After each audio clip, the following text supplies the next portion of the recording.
दोस्ती की कहानी शुरुआत।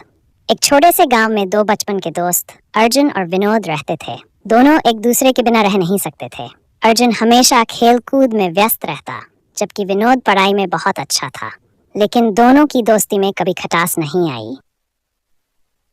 भाग 2। एक मुश्किल वक्त। एक दिन गांव में एक बड़ा मेला लगा। अर्जुन और विनोद ने तय किया कि वे मेले में जरूर जाएंगे। मेले में जाकर उन्होंने झूले, मिठाइयाँ और खेलों का आनंद लिया। अचानक मेला देखने आई एक लड़की ने चिल्लाया, मेरी चेन खो गई। सब लोग इधर उधर देखने लगे, लेकिन किसी को कुछ नहीं मिला। अर्जुन ने विनोद से कहा, चलो हम उसकी मदद करें। विनोद ने हामी भरी। उन्होंने मिलकर मेले के सारे इलाकों में खोजबीन शुरू की। काफी समय बाद उन्होंने चेन एक कोने में पड़ी हुई देखी। उन्होंने लड़की को बताया और वह बहुत खुश हुई। उसने कहा, आप दोनों ने मेरी बहुत मदद की, धन्यवाद। दोस्ती की ताकत। इस घटना के बाद अर्जुन और विनोद ने महसूस किया कि दोस्ती केवल मस्ती करने का नाम नहीं है, बल्कि एक दूसरे की मदद करना भी है। उन्होंने सोचा कि अगर वे किसी की मदद कर सकते हैं तो ये उनकी दोस्ती को और मजबूत बनाएगा।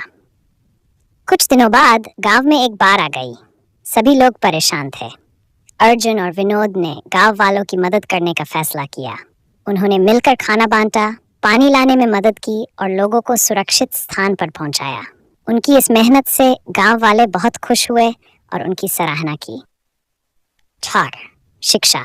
इस अनुभव ने अर्जुन और विनोद को सिखाया कि दोस्ती का असली मतलब एक दूसरे का साथ देना है, चाहे हालात कैसे भी हों।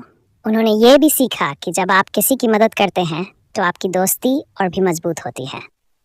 भाग 5। अंत समय बीता गया, लेकिन अर्जुन और विनोद की दोस्ती दिन ब दिन बढ़ती गई। वे हमेशा एक दूसरे के साथ रहे, चाहे खुशी हो या गम। उनकी दोस्ती ने सभी को दिखाया कि सच्ची दोस्ती जीवन का सबसे बड़ा खजाना होती है। इसलिए दोस्तों, हमेशा अपने दोस्तों का ख्याल रखें और उनकी मदद करने के लिए तैयार रहें। यही असली दोस्ती है। समाप्त इस कहानी से हमें ये सीख मिलती है कि सच्ची दोस्ती में निस्वार्थता और सहयोग होना चाहिए।